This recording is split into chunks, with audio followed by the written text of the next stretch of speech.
प्रधानमंत्री नरेंद्र मोदी ने 14 मई को अपने लोकसभा क्षेत्र वाराणसी से नामांकन भरा। वाराणसी के डीएम कार्यालय में नामांकन भरने के दौरान पीएम मोदी के साथ यूपी के सीएम योगी आदित्यनाथ भी थे। डीएम कार्यालय से बाहर आकर प्रधानमंत्री यूपी के सीएम योगी आदित्यनाथ केंद्रीय गृह मंत्री अमित शाह और रक्षा मंत्री राजनाथ सिंह के साथ नजर आए। एनडीए गठबंधन में शामिल दूसरी पार्टियों के नेता भी मौजूद थे। उन सभी के बारे में आपको बताएंगे, मगर उससे पहले पीएम के नॉमिनेशन की हाइलाइट्स। नॉमिनेशन से एक दिन पहले प्रधानमंत्री मोदी ने अपने निर्वाचन क्षेत्र वाराणसी में एक बड़ा रोड शो किया था। नामांकन वाले दिन यानी 14 मई को पहले पीएम सुबह दशाश्वमेध घाट पहुंचे, जहां उन्होंने गंगा पूजन किया। घाट से निकलने के बाद प्रधानमंत्री काल भैरव मंदिर के लिए रवाना हुए। मंदिर के करीब सीएम योगी आदित्यनाथ ने पीएम का गमछा पहनाकर स्वागत किया। इसके बाद काल भैरव मंदिर के अंदर जाकर पीएम मोदी ने पूजा की। मंदिर से निकलकर प्रधानमंत्री ठीक 11:40 पर नामांकन स्थल पर पहुंच गए, यानी वाराणसी कलेक्ट्रेट। इसके बाद वो तकरीबन 1 घंटे तक नॉमिनेशन रूम में मौजूद रहे। प्राइम मिनिस्टर नरेंद्र मोदी नामांकन करने के बाद जब वापस निकले तो उनके साथ गृह मंत्री अमित शाह, उत्तर प्रदेश के मुख्यमंत्री योगी आदित्यनाथ, रक्षा मंत्री राजनाथ सिंह और बीजेपी के राष्ट्रीय अध्यक्ष जेपी नड्डा भी थे। इसके अलावा अपना दल के अध्यक्ष केंद्रीय राज्य मंत्री अनुप्रिया पटेल, महाराष्ट्र के सीएम एकनाथ शिंदे, एलजेपी रामविलास से सांसद चिराग पासवान सहित एनडीए के लगभग सारे दिग्गज नेता नजर आए।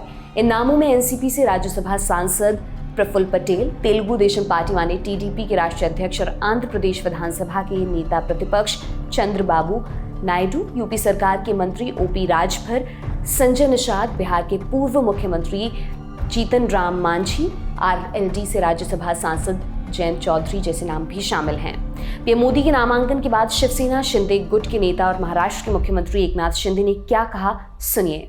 मैं इतना ही कहूंगा, आज आप देख रहे हैं पूरे चुनाव लोग इतने उत्साहित हैं कि कब वोटिंग करें, कब मोदी जी को मतदान करें। इसलिए 2014, 2019 सब रिकॉर्ड इस बार टूटेंगे।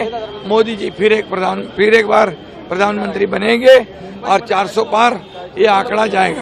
केंद्रीय आवास और शहरी कार्य मंत्री हरदीप सिंह पुरी ने भी पीएम मोदी के नामांकन के बाद मीडिया से बात की। माननीय प्रधानमंत्री जी ने अपना नॉमिनेशन पेपर भरा है और तीसरी जो हमारी टर्म आने वाली है 4 जून को जो आंकड़े आएंगे, you are seeing the beginnings of that. Globally we have moved from the 10th largest economy to the 5th largest economy. आने वाले 2-3 साल में हम अर्थव्यवस्था हमारी जो होगी विश्व भर में तीसरे स्थान पे आएगी और हमारे जो विकास के आंकड़े हैं 2014 और 24 में आपने देखे वो और तेजी गति शक्ति से आगे बढ़ेंगे।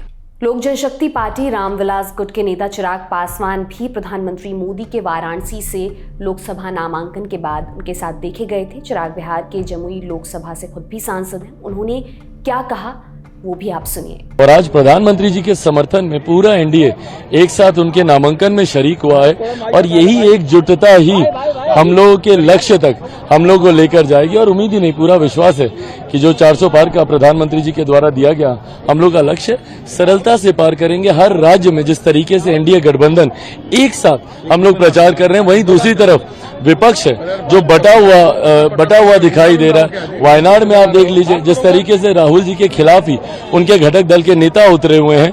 आम आदमी पार्टी दिल्ली में साथ दे रही है, पंजाब में विपक्ष में है, तो ये बटा हुआ विपक्ष वहीं एनडीए की एकता। ये तीसरी बार है जब प्रधानमंत्री मोदी ने लोकसभा चुनाव के लिए वाराणसी से नामांकन भरा है। इससे पहले उन्होंने 2014 और 2019 में भी बनारस से ही चुनाव लड़ा था और जीतकर पीएम बने थे। हालांकि 2014 में वो यूपी के वाराणसी के साथ साथ गुजरात के वडोदरा लोकसभा क्षेत्र से भी चुनाव लड़े थे।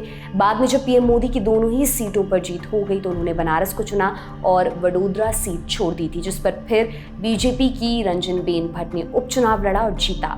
2014 में पीएम मोदी सफेद कुर्ते के ऊपर पीला गमछा डालकर नामांकन भरने पहुंचे थे, जिसमें बीजेपी का चुनाव चिन्ह यानी कमल के फूल बने हुए थे। 2019 में सफेद कुर्ते पर काली कोटी पहनकर गए थे और साथ में कोई और नेता नहीं थे, ना ही वो गमछा था। अब 2024 का नामांकन भरते वक्त भी गमछा नहीं है, लेकिन बीजेपी के सिंबल का एक बैज उन्होंने नीली कोटी के ऊपर लगाया हुआ था।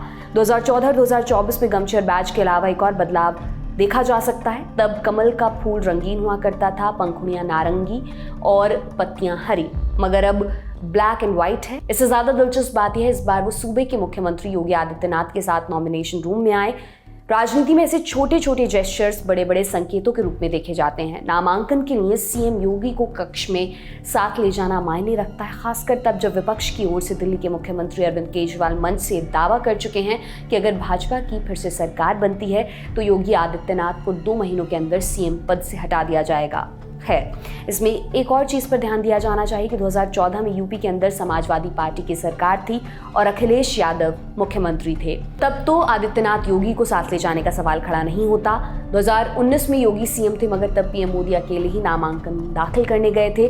2024 में पीएम मोदी के साथ उनके प्रस्तावक भी दिखे। इनमें दाढ़ी वाले जो व्यक्ति उनकी दाईं ओर खड़े नजर आ रहे हैं वो पंडित गणेश्वर शास्त्री हैं। ये वही गणेश्वर शास्त्री हैं जिन्होंने अयोध्या के रामलला प्राण प्रतिष्ठा के लिए मुहूर्त निकाला था। आपकी इस खबर पर क्या राय है हमें कमेंट सेक्शन में लिखकर जरूर बताएं। इसे लिखा था हमारे साथी शेख नावेद ने। मेरा नाम है दिव्यांशी समराव।